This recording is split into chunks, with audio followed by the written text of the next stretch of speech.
It was Thanksgiving in Kevin's household, and his cousin Sam and Dad Mark were visiting for Thanksgiving dinner. They were talking before the plates were ready to be put on the table and them start eating. Sam was talking about his dad and his keen interest in spiders. Sam said, "My dad has loads of different spiders, and did you know that each year when we are asleep, there are lots of different spiders crawl into our mouths during our sleep?" Kevin said, "Don't say something so stupid and which isn't true. We are going to be eating dinner soon. We don't want to hear you lie about spiders crawling into our mouth. That is disgusting, and of course it isn't true." Sam got angry and said to his dad, "Dad, tell him it's true. Tell him that spiders do crawl into people's mouths when they are asleep." His dad said, "Son, that isn't exactly the topic of conversation we want to be having at Thanksgiving dinner." That night, Kevin went to bed early, while Sam was sleeping in the spare room. Kevin wasn't in the mood to play video games with Sam, as he found him annoying. He quickly fell asleep, but suddenly he awoke from his sleep in the middle of the night.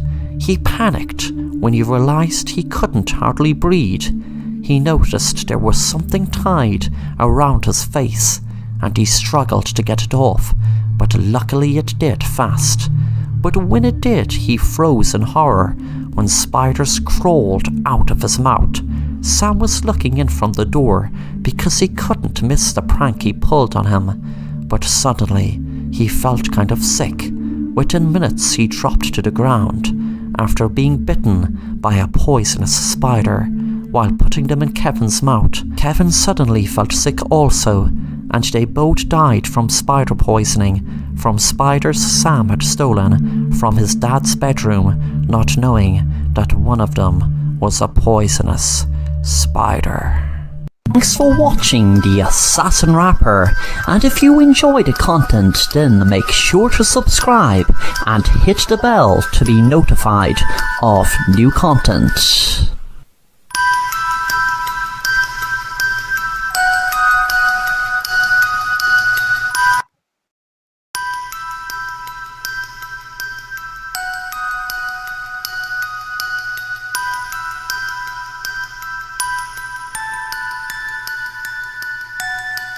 Jake saw an ad online for a life coach with a guaranteed plan to make their life better in every single way. Jake thought it was just a load of marketing and advertising rubbish trying to sell an idea that clearly wouldn't work in any way. But he was hating his life so much, he thought to himself, what harm would it do? He made an appointment by sending an email, and he arrived in the office the next day. The man introduced himself. "Hello, Jake. Nice to meet you. My name is Robert Sampson. I am very pleased and thankful that you chose to do my course. This is a plan that has been guaranteed to work. Just you wait and see. Your life is going to take a huge turn for the better, and you will be happier than you ever were. You will be happier than you ever imagined. All you need to do is relax and go with the flow of the plan, and you will find that your life is absolutely amazing, and you will finally be able to feel the power of now. You will be able to focus on what you love and who you love, and be able to get rid of all the negative energy that is holding you back." The session lasted for about an hour. Within days, Jake's life had started to get so much better, just like Robert had promised him. He was so happy. He met a new girlfriend called Brooke, and they had a great day out in the carnival. The next day he went swimming, which he loved, but recently hadn't the mind to go. A week later he even joined a band and became the lead singer, which he always dreamt of doing but didn't have the courage. If that wasn't enough, himself and his new girlfriend Brooke travelled to countries they had only dreamt of going to, but now could afford because of the money that was rolling in from the band's success. Robert was very happy with the progress he was finally achieving. He hated the teething problems with his other subjects, and that was a shame. Those very nice people looking for help only to wind up dead. He felt stupid that he didn't take into account they would die of hunger and thirst. But this was going to be different. He sorted that problem. These pods wouldn't let Jake die like the others who were plugged into the Digiverse created to them feel, hear, and see a world that was beautiful and amazing. But these pods should be able to solve that problem. Jake doesn't know either about the Digiverse. He doesn't know he's in a pod. If he would, wouldn't he freak out? Of course.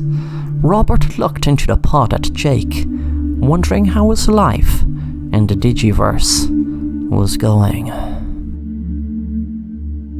Thanks for watching The Assassin Rapper, and if you enjoy the content, then make sure to subscribe and hit the bell to be notified of new content.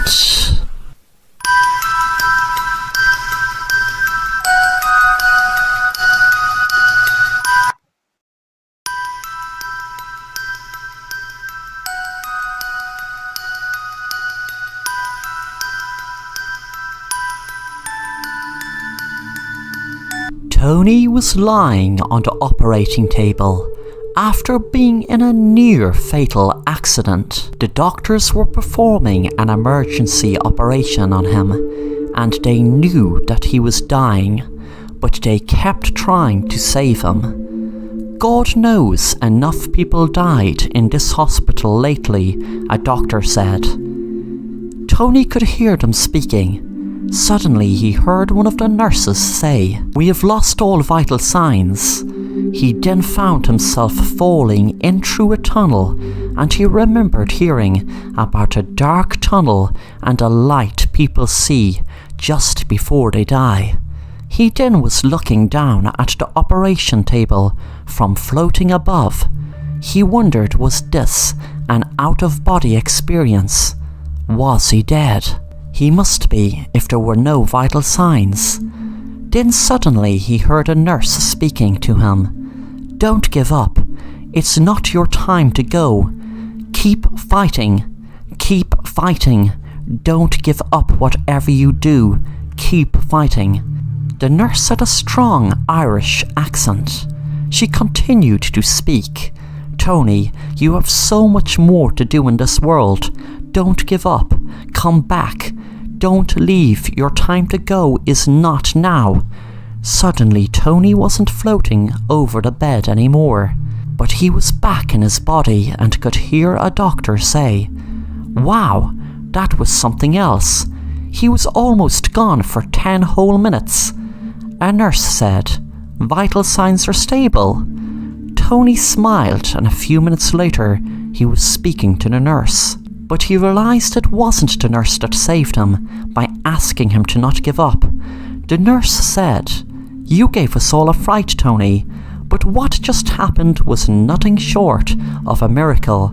You were dead for 10 whole minutes." Tony said, "Could I please thank the nurse with the Irish accent, please?